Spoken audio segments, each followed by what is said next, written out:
L'émission 100% Intégrale Bourse, Guillaume Paul. Donc pour l'instant on tient puisqu'on jette un œil sur le CAC 40, toujours bien orienté, plus 0,66%, 5041 points. Mais je vous le disais, ça a quand même été un petit peu rude ce matin. On a eu un petit coup de mou sur les coups de 10 heures avec la publication des derniers indicateurs de PMI d'activité manufacturière en zone euro. On était repassé dans le rouge, on est repassé dans le vert pour l'instant sur le CAC 40. Jean-François Bête avec nous pour décrypter cette tendance. Jean-François, bonjour. Oui, bonjour Guillaume. Bienvenue, directeur général de Morningstar France. On le disait, hein, le mois de juin, on en dira peut-être un petit mot, est jamais facile à négocier.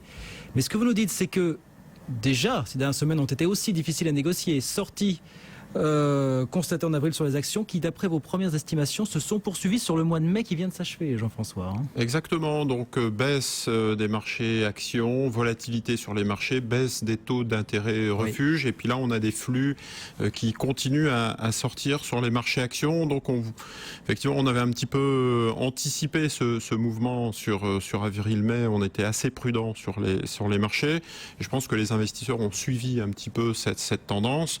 C'est à la fois prise de bénéfices et puis conjoncturelle, on en reparlera, mais ce qui est assez notable, c'est de regarder les flux, vous avez raison, c'est plutôt sorti sur les actions, et ça s'est prolongé, ça s'est accéléré sur le mois de mai, donc c'est pas très, très positif. On pensait à une grande rotation, une sortie sur le monétaire, vu les taux négatifs, vu les taux de rendement sur les emprunts d'État, et puis en fait non, la classe d'actifs qui a le plus collecté depuis le début de l'année en Europe, ça reste les obligations.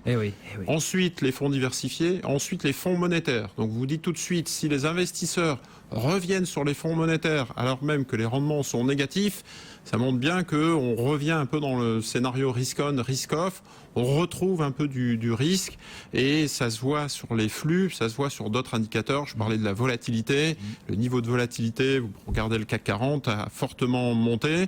La performance du mois d'avril était très négative, la performance du mois de mai n'est pas très florissante et ça se termine par une dernière semaine à moins 2,5. Donc on voit ce sentiment un peu de prudence qui revient sur les marchés. Par zone, et puis on verra les raisons après, mais par zone, ça donne quoi finalement, Jean-François? Alors c'est plutôt difficile sur les États-Unis, les pays émergents. Je pense que c'est lié notamment aux anticipations de hausse des taux de la Fed qui sont toujours plus négatives sur la partie un peu haute monnaie, les marchés en fait qui dépendent, qui sont les plus spéculatifs pour faire court. C'est aussi bizarre de voir que c'est en Europe où il y a le plus de sorties et notamment en Allemagne et en France. Donc c'est les deux marchés, si on analyse les micro-marchés en Europe, c'est la France et l'Allemagne qui, je dirais, subissent les plus fortes décollectes sur les marchés européens. Dans la partie collecte, c'est plutôt le Japon et la Chine qui ont vraiment fortement collecté le mois dernier. Comment ça s'explique ça, Jean-François, que la France et l'Allemagne s'en sortent? Alors, je pense que c'est un mélange de prise de bénéfices, parce que c'est les marchés qui avaient le plus monté. Un début d'année quand même assez sympathique. Assez sympathique. Aussi les déceptions conjoncturelles. Quand on regarde les chiffres de croissance aux États-Unis, les chiffres de croissance en Europe, en zone euro, les derniers, si vous analysez les indices market du dernier mois, c'est une légère hausse en zone euro. Donc on se dit donc ça correspond bien un petit peu au scénario qui était annoncé par les gérants. C'est assez décevant cette légère hausse. Je crois que c'est plus 0,1, plus 0,2 sur la zone euro sur le dernier mois. Donc c'est plutôt décevant en dessous des anticipations de marché, mais clairement très décevant sur l'Allemagne où ça baisse. Plutôt toujours très décevant sur la France où on est toujours sur un niveau de contraction en dessous de 50. Et c'est plutôt positif sur l'Italie et l'Espagne où on est clairement en augmentation et au-dessus de 52, je crois. Donc c'est assez intéressant et quand on analyse la situation française, parce que c'est notre marché domestique, on se dit mais finalement la France est coincée entre l'Allemagne, les produits premium, les produits qui s'exportent. Donc on voit qu'il y a eu un succès dernièrement de l'industrie allemande qui est peut-être en compétition avec l'industrie japonaise, en tout cas plus qu'avec l'industrie française. Et donc la France est en difficulté sur ce pan de l'industrie et des exportations. Et puis du côté de l'Italie et de l'Espagne, il y a une très forte compétitivité sur les pays plus bas de gamme, sur les produits plus bas de gamme. C'est un peu le dicton anglo-saxon, des reformers will be performers. Ceux qui ont mis en place les réformes les plus tôt ressortent le plus rapidement de cette crise, même si ça reste encore difficile en Espagne et en Italie. Vous interrogez vos amis italiens, espagnols, je pense que la conjoncture reste encore difficile, mais on voit qu'il y a clairement un rebond, une recovery qui se matérialise sur les marchés, et la France est un peu coincée entre ces deux zones. Le fait qu'il n'y ait pas de rebond en France est sans doute lié à cette compétitivité espagnole et italienne. Cette décollègue, vous me dites, elle a notamment des raisons conjoncturelles. Il y a aussi le dossier grec, évidemment, mais on finit par se demander si tout ce qui se passe autour de la Grèce n'a pas des incidences finalement sur l'activité. Peur de l'avenir, peur de ce qui pourrait se passer en zone euro finalement si ce dossier vraiment reprenait une ampleur démesurée. On a l'impression que petit à petit, la Grèce reste dans l'euro, c'est plus 2%, la Grèce sort de l'euro, c'est moins 2%. On voit que ces derniers temps, c'est un petit peu le scénario sur les marchés.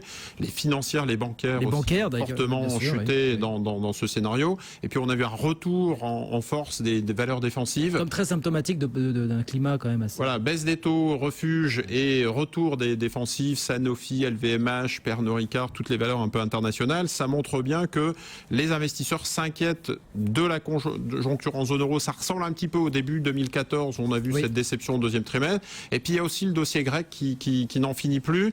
Je pense qu'on est arrivé dans les derniers jours et malheureusement, petit à petit, les investisseurs se rendent compte que c'est peut-être possible le Grexit. C'est-à-dire que Christine Lagarde elle-même valide la semaine dernière le fait qu'il y aura sans doute une sortie de la Grèce de la zone euro. Ça devient un petit peu insupportable. Puis je pense que c'est lié à la froideur des chiffres. On prend les chiffres, près de 2 milliards à rembourser en juin, près de 4 milliards à rembourser en juillet, près de 3,2 milliards à rembourser en août. Ça annonce un été meurtrier et on se dit mais ils pourront pas, vu le fait que déjà les dirigeants grecs traînent les pieds, et puis vu du côté des Européens, en fait, le manque d'accord et de consensus, notamment les Allemands en tête, et puis le fait aussi que ce sont les internationaux qui finalement prennent le dossier en main. Donc c'est le dirigeant du Trésor, donc le secrétaire américain au Trésor, Jack Lew, qui parlait en fait d'accélérer de réformes. On a eu aussi les déclarations du Japon qui disaient un pays qui quitterait la zone euro ne serait plus la même Union européenne stable qu'avant. Et donc ça montre bien que les internationaux commencent à s'inquiéter. Visiblement, la sortie, le Grexit devient réalité et il faut que les marchés un petit peu s'y préparent. En même temps, les Européens, même s'ils sont engagés dans un bras de fer avec les Grecs, Jean-François, est-ce qu'ils ont envie de pousser le dossier au-delà du 30 juin avec tout ce que ça pourrait comporter et l'effet démultiplicateur sur les marchés financiers? On entre dans cette période estivale qu'on présente comme celle de tous les dangers tous les ans finalement. Voilà. Est-ce que vous ne dites pas que ça pourrait être propice finalement? Est-ce qu'on trouve un accord pour s'offrir la meilleure chance d'avoir un été sans... Oui, c'est pour ça que nous, on préférait rester prudents. Tant qu'on n'a pas de solution sur le dossier grec ces 2 jours-ci, il vaut mieux rester un petit peu en dehors d'un marché qui est trop spéculatif et attendre le mois de juin, puisque à la limite, dans quelques jours, ça sera réglé. Et en plus, le 17 juin, il y a la réunion de la Fed. Donc il y a 2 gros dossiers importants au mois de juin, la mi-juin, qui militent en faveur d'une prudence qui a été notre scénario ces derniers temps et qui nous a plutôt réussi.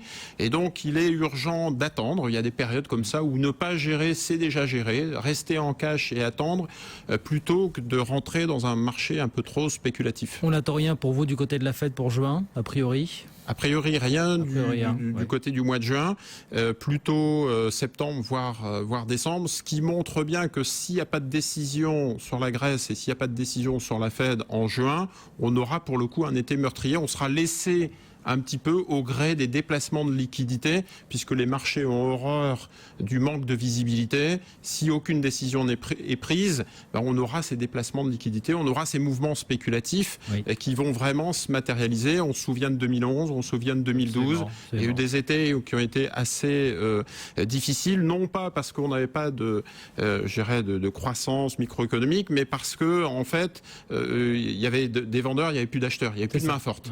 Sur les États-Unis, vous avez des fonds de pension, vous avez des acheteurs contrariants en dernier ressort qui peuvent soutenir le marché. En Europe, on manque de ces mains fortes. Vous savez vous-même qu'il n'y a pas de fonds de pension en France. Et donc, ça nous laissera un été un petit peu volatile. C'est ce qu'on subodore. Et les marchés en ont fait les frais. On se souvient notamment de 2011 avec cette série notamment de 11 séances de baisse d'affilée sur la bourse de Paris, ce qui était absolument sur le CAC 40, un record sans précédent. Merci beaucoup d'être venu nous voir, Jean-François. Jean-François avec nous comme tous les lundis sur BFM Business, le directeur général de Morning. Morningstar France. Il est 15h19 sur BFM. On va aller voir justement sur ces marchés. Un CAC 40 qui pour l'instant, je vous le disais, est toujours en hausse, plus 0,57%, 5036 points et quelques poids lourds de la cote qui sont en force en première ligne. Aujourd'hui, on voit Orange désormais qui est première meilleure hausse sur le CAC 40. On gagne 2,4%, 14,70 €. Airbus plus 2,2% également, 62,13 € à quelques jours maintenant de l'ouverture du salon Bourget, dont Airbus dit attendre beaucoup de commandes, comme tous les ans évidemment. Vinci, plus 1,5%, 54,90 € suite à un relèvement de recommandations. Là, c'est UBS qui relève son objectif de cours sur Vinci qui passe de 56 à 62 €. On est à 54, donc un petit peu en dessous de la borne basse pour l'instant. Donc encore du potentiel sur Vinci, nous dit aujourd'hui UBS. Et puis Veolia qui progresse d'1,4%, 19,18 €. Les baisses, il n'y en a pas beaucoup. Bouygues, moins 0,8%, c'est la lanterne rouge. On est à 35,56 €. Solvep, moins 0,4%, 125,50 €. Et puis on voit Peugeot qui perd 0,4%, 18,92 €. Le secteur auto qui a déjà eu un petit peu de mal la semaine dernière. Le CAC, je vous le rappelle, en hausse pour l'instant, plus 0,57%, 5036 points pour l'indice parisien. L'euro, 1,0962 $ en ce moment sur le marché des changes. Suivez les marchés sur tradingsat.com, le site bourse de BFM Business. BFM Business, Intégral Bourse, 15h, 18h, la bourse en temps réel. On va faire un point sur le marché obligataire parce que là aussi, bien sûr, on regarde de très très près ce qui se passe autour de la Grèce. Pas seulement, mais surtout en provenance de Grèce. Yannick Lopez qui est avec nous au téléphone. Yannick, bonjour. Bonjour. Bienvenue Yannick Lopez, directeur de la gestion de taux chez Ophi Asset Management. On est en position attente là aussi. Il faut rappeler un petit peu de quoi sera faite cette semaine, Yannick, avec ce dossier grec, bien sûr, qui reste au cœur des préoccupations. On rappelle, nouveau remboursement à effectuer de 300 millions d'euros, je crois, au FMI d'ici la fin de la semaine. Bon voilà, les semaines se suivent et se ressemblent et le marché obligataire reste un petit peu sous tension quand même. Oui, il reste clairement sous tension. Effectivement, il y a un peu plus de 300 millions qui doivent être remboursés au FMI vendredi. Au total, sur le mois de juin, c'est un petit peu plus d'1,5 milliard que la Grèce doit rembourser au FMI. Et ouais, c'est ça. Ouais. Et si on regarde un tout petit peu au-delà, il y a également un petit peu moins de 7 milliards que la Grèce va devoir rembourser à la Banque Centrale Européenne sur une échéance de fin juillet et de fin août. Donc ça veut dire que sur les 3 prochains mois, c'est un peu plus de 8 milliards que la Grèce va devoir rembourser. Il est clair que pour l'instant, elle est loin elle les a pas du tout. Donc le sujet aujourd'hui, effectivement, on se focalise sur le remboursement de vendredi des 300 millions, mais d'une manière générale, de toute façon, le problème de solvabilité de la Grèce n'est pas du tout résolu. Et même si un accord devait être trouvé, accord technique ou accord un petit peu plus global, je pense que la Grèce, de toute façon, ne pourra pas échapper à un troisième programme d'aide, puisqu'elle ne peut pas, pour l'instant, faire face à ces échéances sur les 3 prochains mois. Oui, des échéances effectivement, comme vous le disiez, au-delà du 30 juin, qui est la date à laquelle expire le deuxième plan d'aide alloué à la Grèce. On a le sentiment, cela dit, pour parler un petit peu du marché obligataire, que depuis quelques jours, peut-être on a mis fin à cette petite période d'angoisse qu'on a observée pendant quelques semaines, Yannick, globalement. Alors, le marché reste quand même assez nerveux. Ouais. Il reste assez nerveux. On a peut-être stoppé l'hémorragie en quelque sorte. Je ne sais pas comment on peut le dire finalement.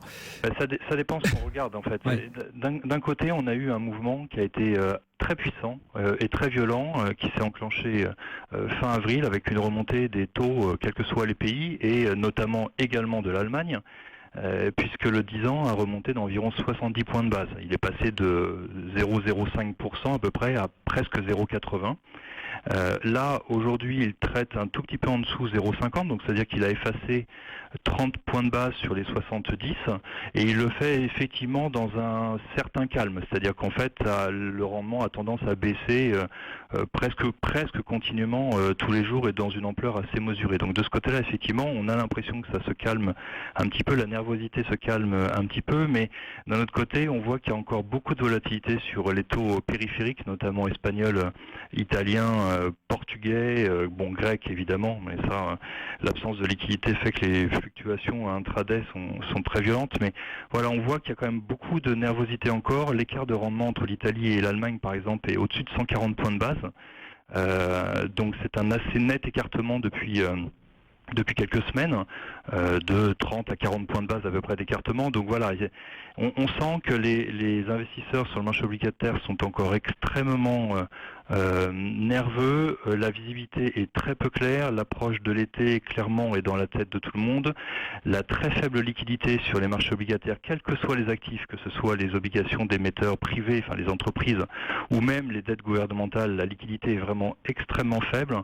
Et le mouvement qu'on a eu, comme je vous disais, à partir de fin avril, rappelle aux gens qu'investir sur des obligations très long terme, quand les marchés se retournent, avec l'effet de sensibilité, ça peut piquer très très fortement et en termes de retournement, ça peut être violentissime. Donc voilà, on sent que les marchés sont quand même attentistes et nerveux, ont du mal à retourner sur la partie très longue de la courbe. Et vous avez commencé à répondre à la question que j'allais vous poser, Yannick, c'est vous commencez à évoquer la période estivale. Est-ce que vous aussi vous commencez à regarder la pendule avec une certaine agitation? Vous disiez, mon Dieu, si rien ne se fait d'ici le 30 juin, est-ce qu'on va s'offrir un été de tous les dangers, alimenté par ce qui pourrait se jouer autour de la Grèce, avec les répercussions qu'on peut imaginer bien sûr sur le marché obligataire?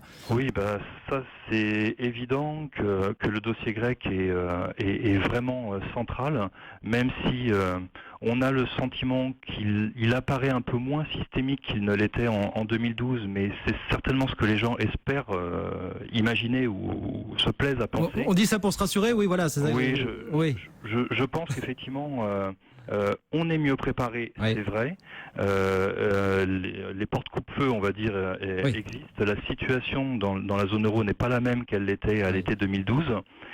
Maintenant, je crois sincèrement que si la Grèce devait être contrainte à la sortie, c'est une boîte de Pandore qui s'ouvre et moi, il m'apparaît assez clair que la tension sur les taux périphériques, c'est tous les pays qui sont sous programme ou qui ont des situations budgétaires relativement tendues, à mon avis, ça va forcément ramener de la volatilité. Et si ça se fait dans une période estivale un petit peu où les intervenants sont moins présents, il est probable qu'effectivement on ait, comme c'est souvent le cas à travers les étés, un été pas si tranquille que ça. Il n'y a plus vraiment d'été tranquille malheureusement sur les marchés, mais effectivement c'est l'échéance qu'on commence à regarder, cette saison estivale, celle de tous les dangers.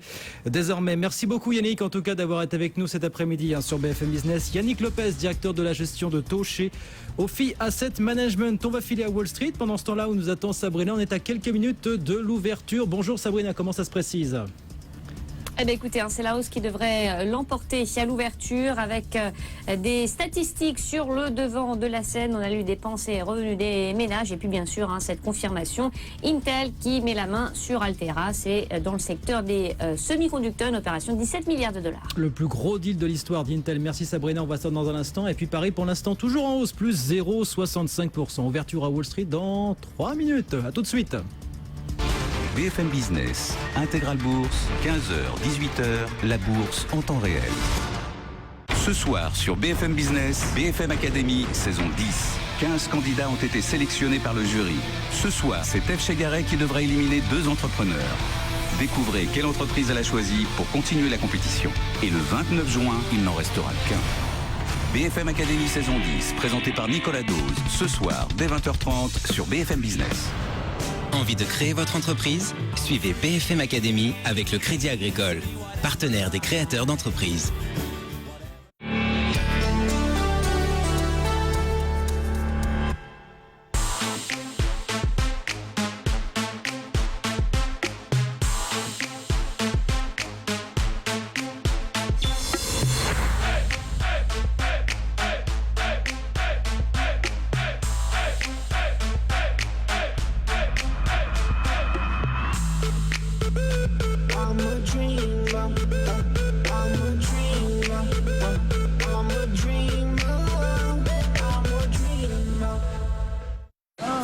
Et si vous rencontriez en face ceux qui s'intéressent à votre profil, connectez-vous sur Viadeo et provoquez votre réussite.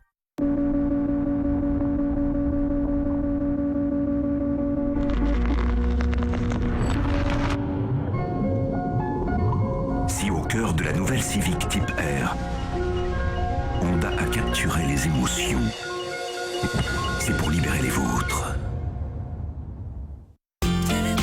Quand j'ai pas le temps de déjeuner, pour prendre soin de ma ligne, j'ai Gerlinéa, mon repas minceur sain et équilibré. Gerlinéa, la minceur qui me va. Et pour varier les plaisirs, je craque aussi pour les crèmes repas Gerlinéa. Découvrez les innovations Dell au service des entreprises.